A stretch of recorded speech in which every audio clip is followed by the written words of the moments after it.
Never in history has a position of vice president been more important than it is now. Should Biden be elected, he'll be 82 at the time he's sworn in. She is literally a heartbeat away from the presidency.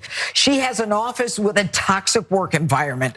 People are fighting with each other to get to the exit door.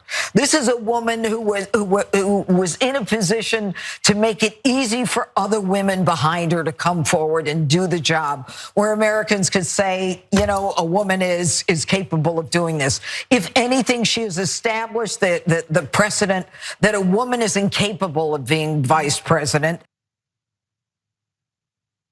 Look, I'm tempted to say, why would that be the takeaway from Jeanine Pirro? And yet, why wouldn't that be the takeaway from Jeanine Pirro? Why wouldn't she? Even if she believes everything she's saying, even if she thinks that Kamala Harris is a terrible vice president, why wouldn't she use that as an opportunity to say that in the future, people should be incredibly hesitant about allowing a woman to become vice president? Even if, as I'll get to in a minute, it feels a little bit obviously self-destructive. Maybe it's not obvious, I'll explain what I mean.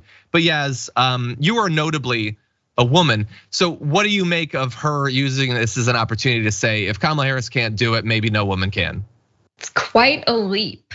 It's quite a leap indeed. I don't really understand how she got there or why she got there, but I mean, there's a lot of reasons to be disappointed with the Kamala Harris vice presidency. I don't know how much of that is her fault. I don't really know what's going on with this administration as far as the role of the vice presidency goes.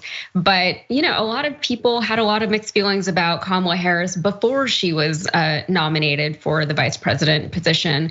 So there's a lot of reasons, like I said, that she either why people wouldn't like her or why people would have issues with her vice presidency. I don't know how many of those reasons are the fact that she's a woman. And if they are, then I think that says a lot more about the person than it does about Kamala Harris. Yeah, I don't look, I obviously I'm not a massive fan of Kamala Harris, and I can't necessarily point to stuff that she's done that seems to have been well thought out. But also, can we put this in the proper context? What vice president has mattered?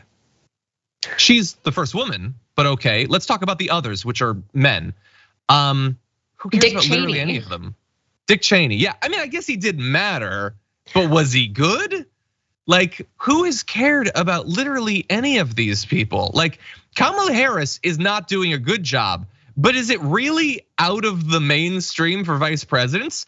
She's largely irrelevant. She pops up every once in a while, probably does some sort of like faux pas or something. I feel like that's kind of what vice presidents do.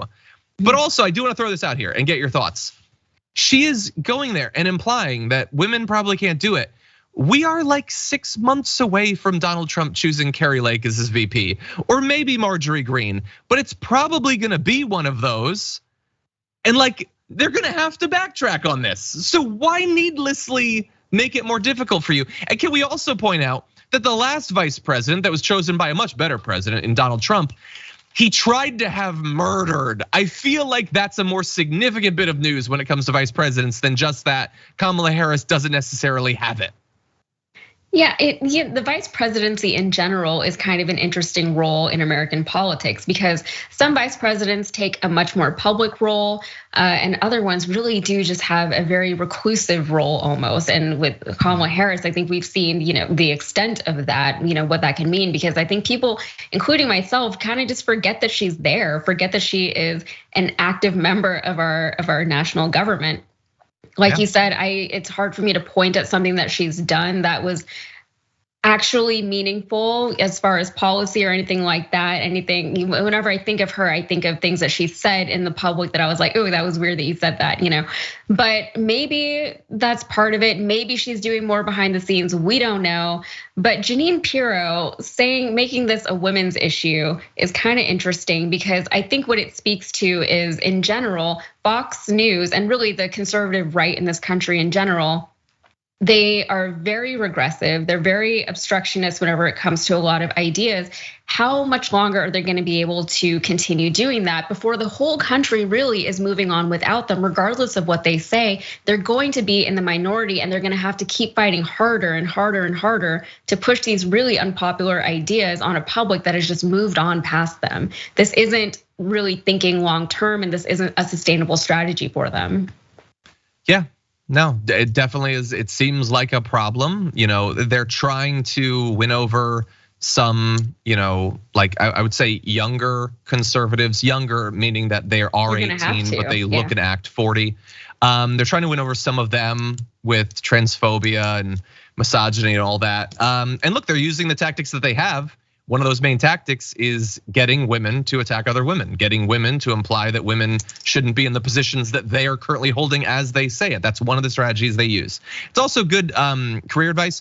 If you are a woman, you'd like to make some money, have you considered hating women? Because there might be a career in media for you. It's difficult, it takes, I think, a psychic toll on you. And people deal with that in different ways. Some people can't actually spread the message until they're 2 bottles of Pinot Noir in. But you can make a lot of money. You can get a platform for yourself with that.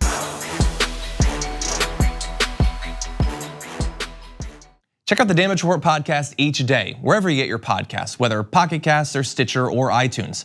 You can join me as I give you the news and stories you want, with a range of co-hosts and interview guests jumping in on the fun each day. Again, that's the Damage Report, wherever you get your podcasts. And if you get them at iTunes, don't forget to rate and review. Sometimes I'll read them live on the show.